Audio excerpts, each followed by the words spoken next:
বন্ধুরা কেমন আছেন? আল্লাহর রহমতে দর্শক বন্ধুরা আমি আল্লাহর রহমতে ভালোই আছি, আপনাদের দোয়ায় ও ভালোবাসা।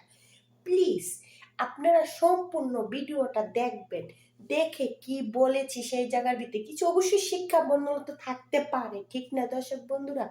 আপনারা এখানে আসছেন, ভাই আমি একজন গরিব মানুষ, আমি প্রবাসে থাকো, আমি চাই টুনি দোয়ায় ও ভালোবাসা আপনাদের পিছের থেকে আগে যেতে, কারণ আমাকে দেখার মতন ভাই দর্শক বন্ধুরা কেউ নেই। যদি আপনারা আমাকে ভালোবাসা দেন, সাপোর্ট দেন, আমি বলবো না দেয় এইখানে ভিডিওতে দিলে আপনার কমেন্ট করলে, কমেন্ট রিপ্লাই কমেন্ট করলে, অবশ্যই রিপ্লাই কমেন্ট করলে আপনি করতে পারবেন, ঠিক আছে? তো ভিডিওটা আপনারা সম্পূর্ণ দেখবেন, কারণ আমি একজন গরিব গরিব প্রবাসী, ঠিক আছে? একটা মেয়ে মানুষ কত কষ্ট করে বিদেশ করে, একজন কষ্ট করা মানুষটা বুঝছেন দর্শক বন্ধুরা? আমার ভিডিওটা ভালো লাগে, পুরো ভিডিওটা প্লিজ দেখবেন, বুঝছেন?